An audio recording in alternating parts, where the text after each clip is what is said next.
Hello, my name is Margo McClimans. I'm an executive coach and have been doing this work since 2005. I feel like the luckiest person in the world because I found such a great profession. And I have a few things that are important about coaching that are important to me that I hope are important to you too, if we're a good match. One is that you work. So there's nothing worse than coaching somebody who doesn't want to be coached or who feels like they'll do this because somebody told them to, but they don't actually feel like they want to get the most possible out of coaching. So I work with people who are motivated, who are talented, because it's a huge investment. Whether you're paying or your company's paying, there's money being spent, and it's even more important, the amount of time that you're investing and effort.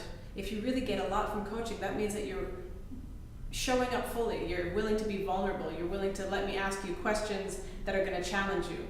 And I always make sure that I give you work to continue the process in between our sessions. That way, the time that we have together is concentrated, extremely valuable, but that's not the only time that you're learning and growing. Actually, it's just a setup for you to go into your daily life and put into practice some of the exercises or challenges that we determine are most important for you during our sessions. So you'll be working a lot, I'll be working a lot, and together we're going to move you forward. I act as a mirror. That's an important part of what I do as a coach and what all coaches do. I'll reflect back what I see and hear, and sometimes that can be difficult to accept. That means that I'm courageous, I'm willing to challenge you, I'm willing to notice those inconsistencies that maybe you might bring up and ask you about them. Ask you about changes of tone of voice or changes in emotion that I see, because everything is welcome in coaching. If something sparks an emotion deep inside of you, that means there's something important to look into, and I'm willing to go there.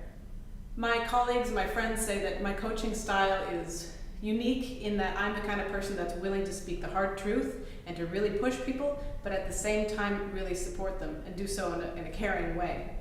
In fact, most of the people that I coach need somebody to talk to. A lot of them don't have peers where they feel like they can really discuss their issues, their weaknesses, and I'm somebody that you can come to and talk about anything. Completely non-judgmental. In fact, it's very important to me that not only am I not judging you or your problems, but you're not judging yourself. And I'll be there to make sure that you're not judging yourself. That's an important part of the process.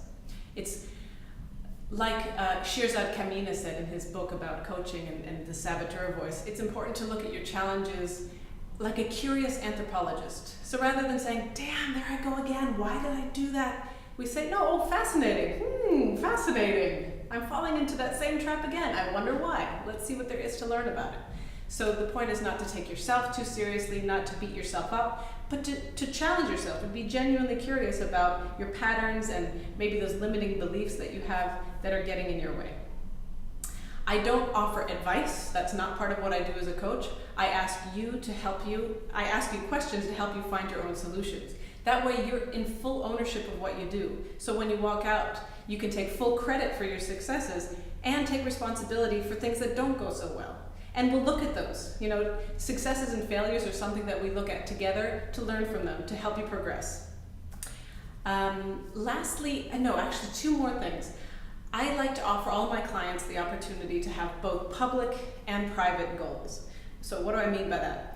Public, not in the sense that we're going to put them on billboards, but in the sense that these are goals that you're working on, that you're willing to tell other people you're working on. So your HR business partner, your manager, maybe friends, maybe colleagues, and maybe direct reports say, look, I know, for example, that I need to be a better listener, or I need to ask more open questions, or I need to delegate more, I need to manage my time better. These are the kind of things that you may be willing to share with other people, to let them know that you're working on them and hopefully then get feedback and support from them. Then you might have other goals that you're not so happy to share with the whole world. Those are called private goals, and you and I are the only ones that know you're working on those things. And those could be, who knows, anything. Something about building your own confidence, or exercising less self-doubt, or to be nicer to certain people. It could be anything. What you find to be more comfortable with it is public or private is completely up to you. It's a very subjective thing. And I'll keep them all in mind. So I always review all of your goals and all of our notes from all of the sessions we had together before every session. That means that I always have in the back of my mind what you're working on. And like a forest with lots of trees, underneath the surface, all of those trees are somehow connected and linked with their roots. And that's the same thing with your goals. So even though I invite you to come into the first session or come into every session with whatever topic is most important to you today, I somehow can find the connection to the other goals that you have. I'm always listening with that in the back of my mind and link them together. That's why you're welcome to have as many goals as you want, because they are all connected in the end. We are all one person. Public, private, it's all one thing. So I'm always looking out for what is the big picture for you, no matter what the agenda item of the day is. So, if you have any other questions, please let me know. I hope this gives you some idea of what it would be like to get coached by me, and I look forward to meeting you soon. All the best.